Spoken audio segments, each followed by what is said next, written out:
Good morning, honorable guests, distinguished speakers, participants, ladies and gentlemen. It is with the greatest pleasure that I would like to thank the organizer of the second International Plantation Conference, IPC 2021, for inviting me to deliver my keynote address for this year's conference with the theme, A Sustainable Approach for Diversifying Livelihood and Environment in Plantation Industry. When I was initially approached by the organizer, the plan was to have this event in Malacca. However, with the COVID-19 pandemic, which has not showed any sign of slowing down, not only in Malaysia but as well in the rest part of the world, we need to adjust to this new norm, utilizing digital and international technologies. There is an old saying that there is a good in every evil. The COVID-19 pandemic has seriously impacted the community and has affected the economic performance of this country. But it has also shown that the virus simply does not choose. We are the same regardless of religion, culture and customs, whether we are rich or poor. The pandemic has also exposed some vulnerabilities in our agricultural and global food system, a system which was based on modern roots, which has been developed over the decades, have in a matter of weeks come under unprecedented pressure and has had to adjust rapidly. Many of our agricultural commodities are integral to the global food system. The system is so interlocked that disruption to one link in the chains have another staggering effect on the other. Farmers who rely on migrant workers are badly affected. Since they rely heavily on foreign workers, they have to struggle to secure enough labor due to the travel ban imposed by supplying countries. This labor shortage is further compounded by the virus spreading among existing workers. Nevertheless, there is no rainbow without rain. The plantations and commodities sector seem to weather these challenges and has resumed its operation and maintained its position as one of the Malaysia's key economic drivers. In the year 2020, the agri-commodity and agri-commodity based products contributed RM 150.5 billion to the total national export income, or 15.34% to the overall total national export income of 980.9 billion, an increase of 17.1% compared to 2019, with a total export of 128.5 billion. Suffice to say, the agriculture sector has always played a pivotal role in Malaysia's economic development. For decades, Malaysia has successfully leveraged these natural treasures by turning them into a long-term national economic backbone and turning them into agri-commodities, pushing our nation to become the country we see today. Recently, the agri-commodity sector was recognized as one of the economic sectors contributing to the country's economic growth during the COVID-19 pandemic. Our task is to ensure that this sector will continue to contribute and grow sustainably.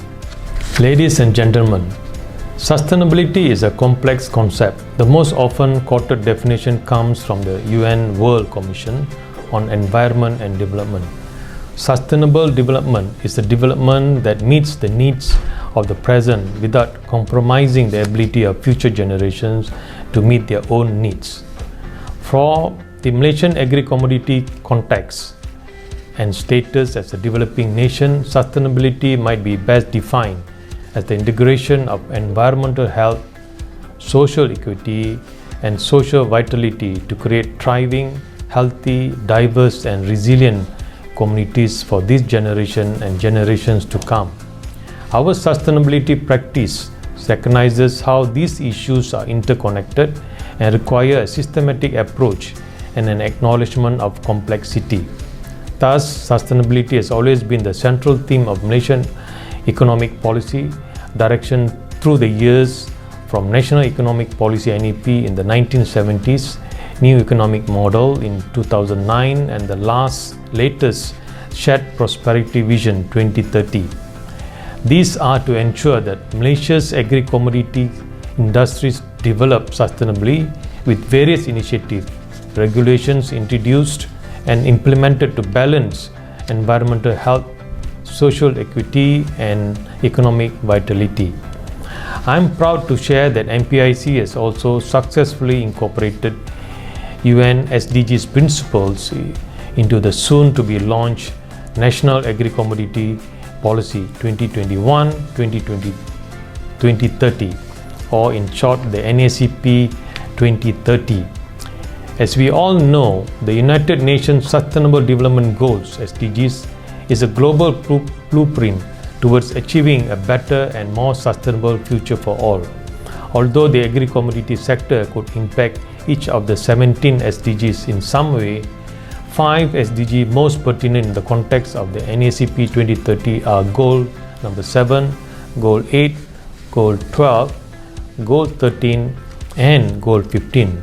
Let me briefly share how these goals were considered as a framework for the NACP 2030. Goal 7, Affordable and Clean Energy. The NACP 2030 ensures access to affordable, reliable, sustainable and modern energy for all. Example, biofuels as a greener source of energy. Goal 8, on the other hand, which focuses on decent work and economic growth, the NACP 2030 promotes sustained, inclusive and sustainable economic growth, full and productive employment and decent work for all. Example, ensuring decent work for all in the sector, especially smallholders and foreign workers. Goal 12, on the other hand, focuses on responsible consumption and production. The NACP 2030 ensures sustainable consumption and production patterns. Example, requiring sustainability certification and traceability of products along the value chain. Goal 13, Climate Action. The NACP 2030 is formulated as one of the urgent action to combat climate change and its impacts. Example, contributing towards the reduction of the greenhouse gas emissions through effective waste management, including utilization of biomass as part of the circular economy. And finally, on Goal 15, Life on Land, this goal is essential as it is about the balance of land management and the human needs towards ensuring sustainability in the economy's growth. The NACP 2030 has also adopted the principle of Shared Prosperity Vision 2030. Shared Prosperity Vision 2030 or Wawasan Kemakmuran Bersama 2030 is a commitment to make Malaysia a nation that achieves sustainable growth and fair and equitable distribution across all income groups, ethnicities, regions and supply chains. The commitment is to strengthen political stability, enhance the nation's prosperity and ensure that the Rakyat is united while celebrating ethnic and cultural diversity as the nation state's foundation. 3 objectives are targeted, which are development for all, addressing wealth and income disparities, and united, prosperous and dignified nation. The NACP 2030 formulation also covers the 12th Malaysian Plan, which is the primary framework for national development planning for the year 2021 until 2025, which emphasizes shared prosperity initiative encompassing 3 dimensions, namely economic empowerment, environmental sustainability and social engineering.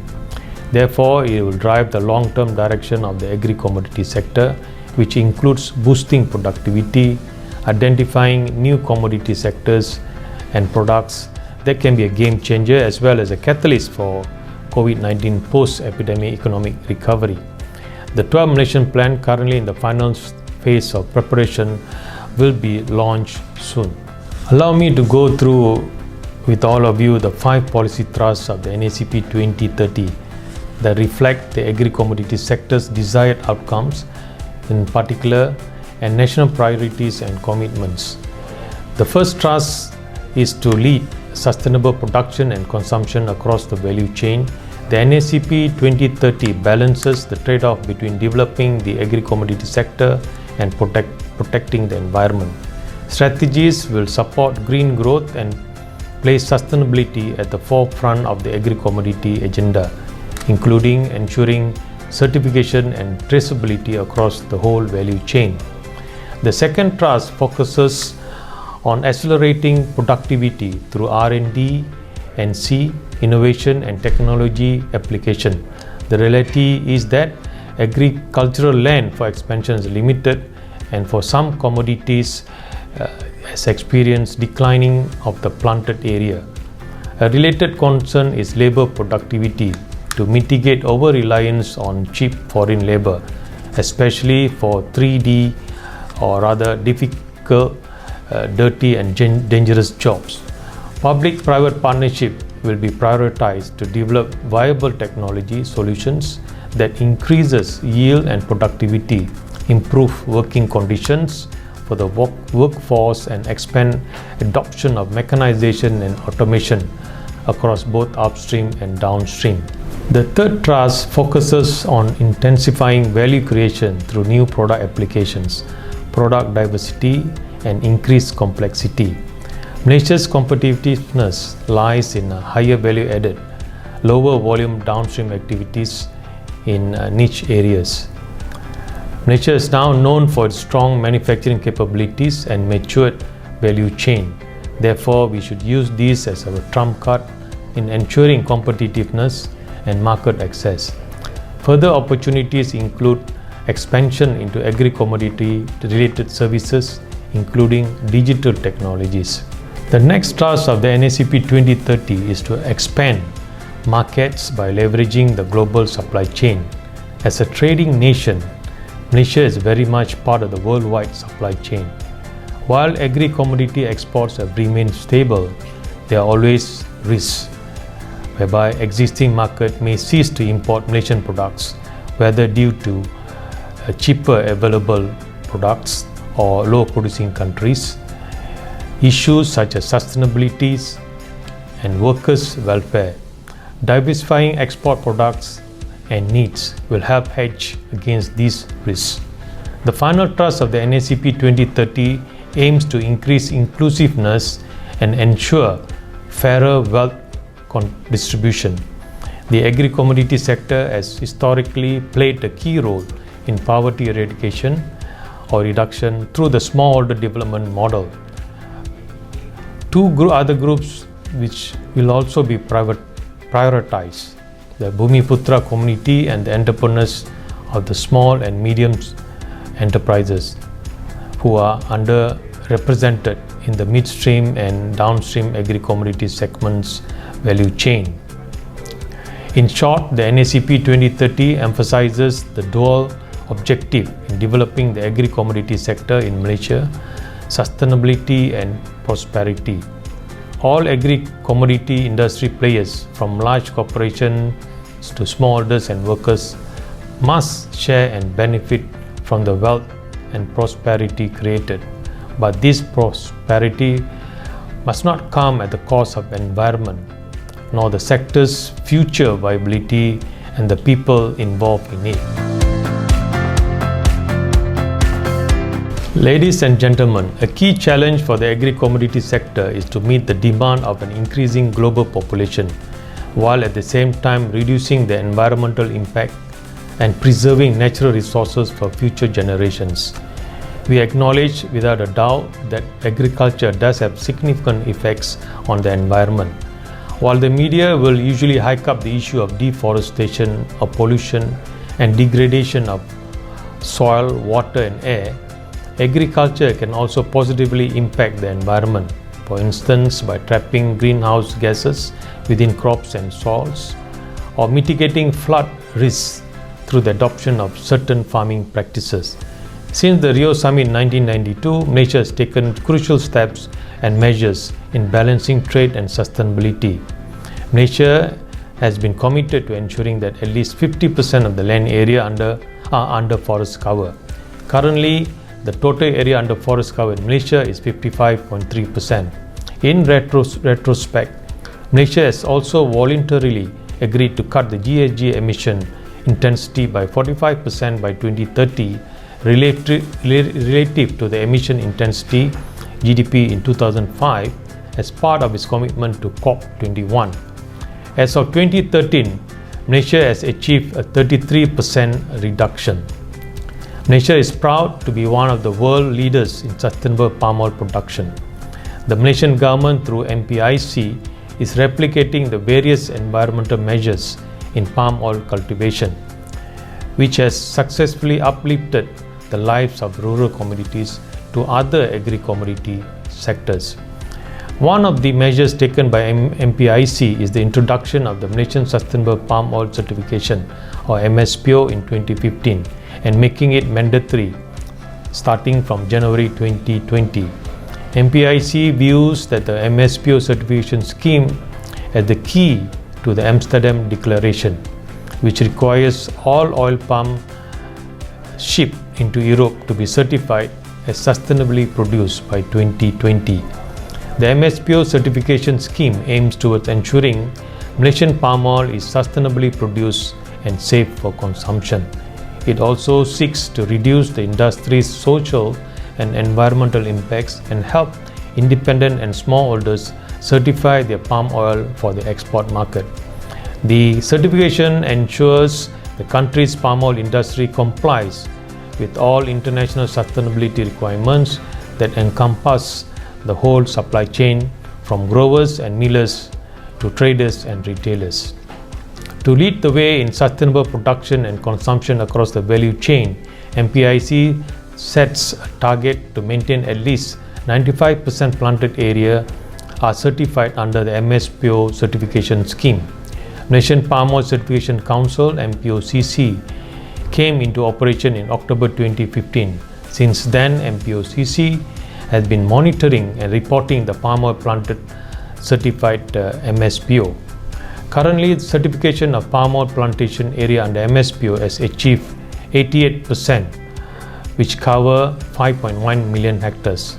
Due to the rising demand for sustainably produced commodity products globally, Malaysia emphasizes expanding sustainability efforts that complement the coordinated national stance on land use and environmental conservation.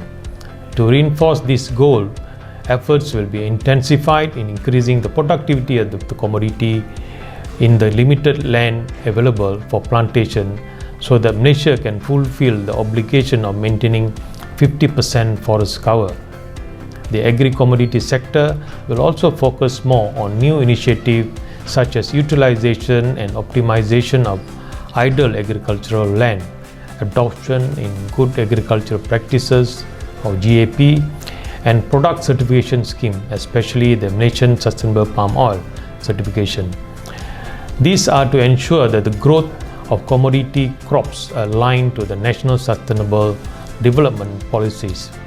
As a commitment to conserve and manage its forest reserves, MPIC encourages sustainable forest management or SFM through forest certification, which among others include the Malaysian Timber Certification Scheme MTCS, Program for the Endorsement of Forest Certification PEFC, and other internationally recognized schemes.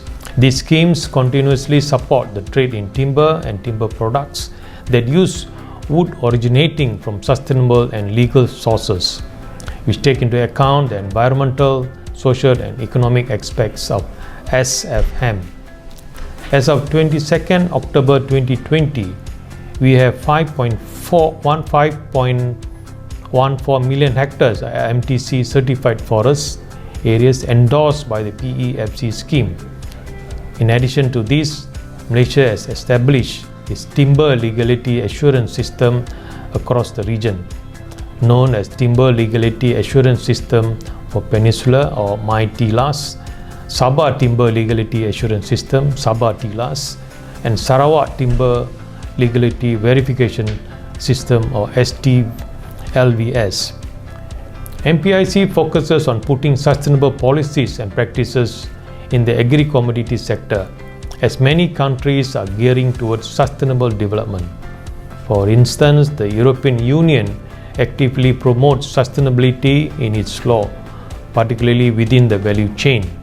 The European Green Deal is the EU's strategy towards a modern, resource-efficient and competitive economy with no net emission of greenhouse gases in 2050.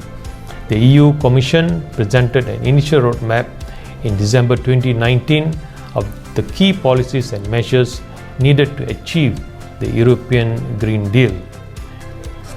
These include boosting European industry competitiveness, ensuring a just transition for the regions and workers affected, preserving the natural environment and biodiversity of Europe, a farm-to-fork strategy for sustainable food, and a new circular economy action plan. All EU actions and policies will have to contribute to the European Green Deal objectives. As you all know, the EU Green Deal brings Malaysia to a stage where it hinders trading businesses. However, the European Union is one of Malaysia's most significant trading partners. I would like to bring to your attention that MPIC played an important role in mitigating this issue on behalf of the Malaysian government. We have urged the EU to observe the principles of fairness, transparency and non-discrimination in the formulation of its legislative, including regulatory and non-regulatory measures and proposals. This is to safeguard and ensure a global level playing field for international trading of commodities. We have also urged the EU to consider the significant progress achieved by Malaysia sustainable palm oil production plus forest and biodiversity conservation efforts. Even though this industry is facing criticism, Malaysia will stand firm on its commitments to show the world this industry will remain highly sustainable. Malaysia is trying its best to balance developing the industry and protecting the environment in line with the national and international standards. Ladies and gentlemen, we are in the middle of the fourth industrial revolution, or IR 4.0. It is characterized by a fusion of technologies blurring the lines between the physical, digital and biological spheres.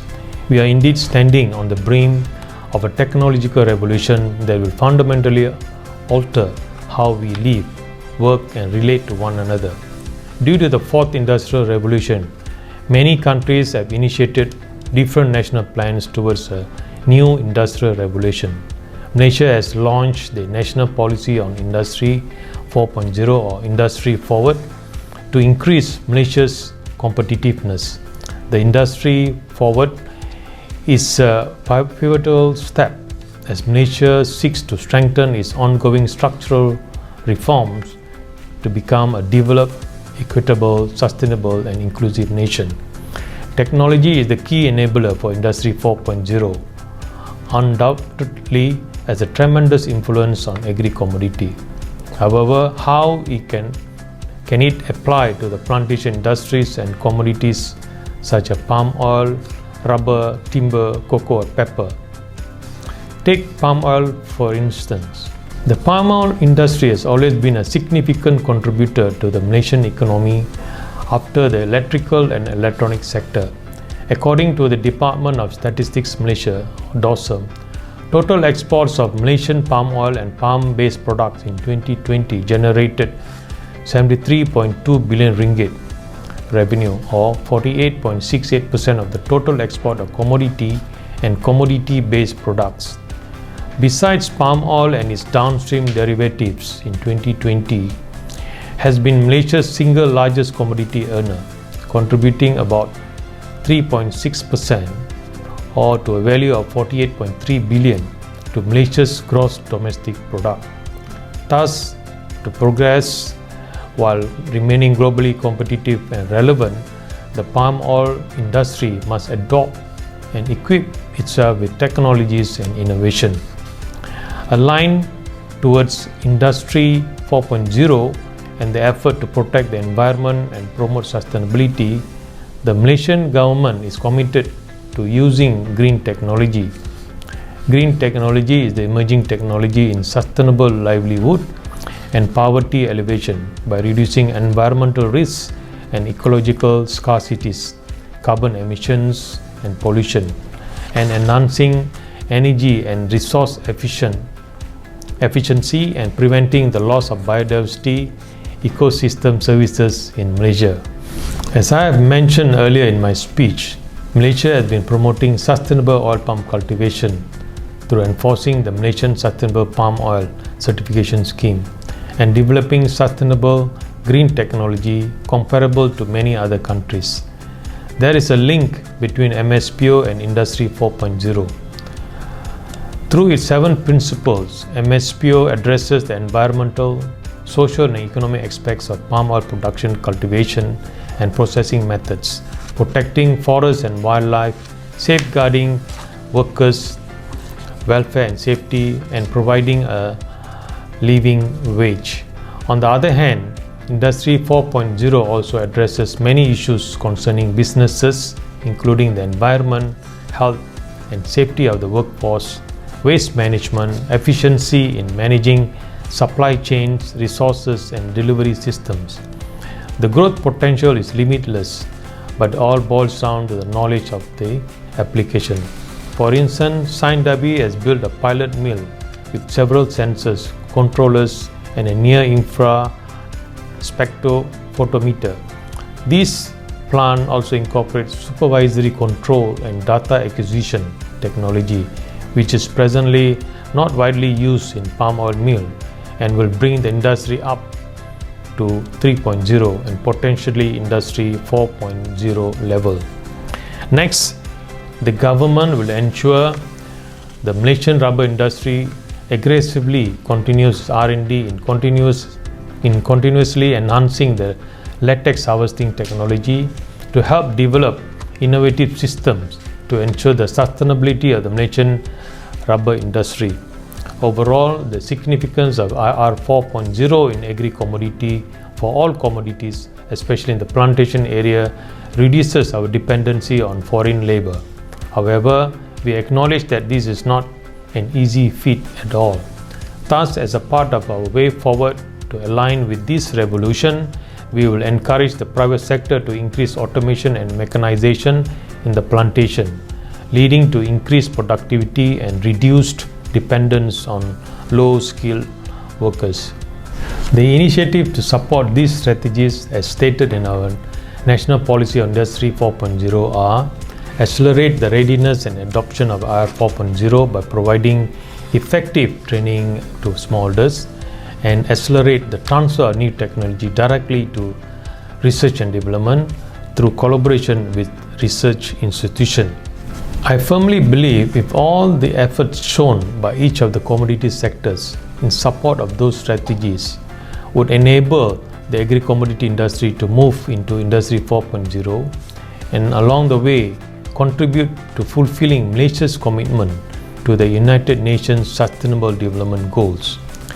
To conclude, as a sector that accounts for 6.3% of the gross domestic product, we are responsible for ensuring that its relevance and sustainability are undiminished.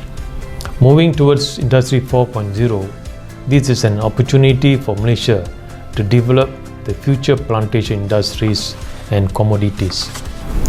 Ladies and gentlemen, Malaysia practices an open door policy to work with international fora, government agencies, academicians, research institutes, industry players and businesses to ensure the agri-commodity industry develop progressively and sustainably.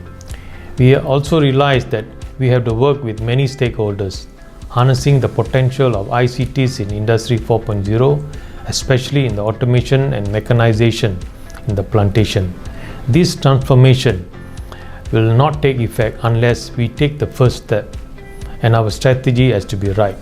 I hope this International Plantation Conference will be a regular platform to continuously empower the management of plantation and commodities at the national and international level through its objectives. Also wish to take this opportunity to record my sincere gratitude towards the joint effort by the organizer, co-organizers agencies and all participants to make this conference a success. With this, I hereby launch the second International Plantation Conference, and I wish you all a successful deliberation. Thank you.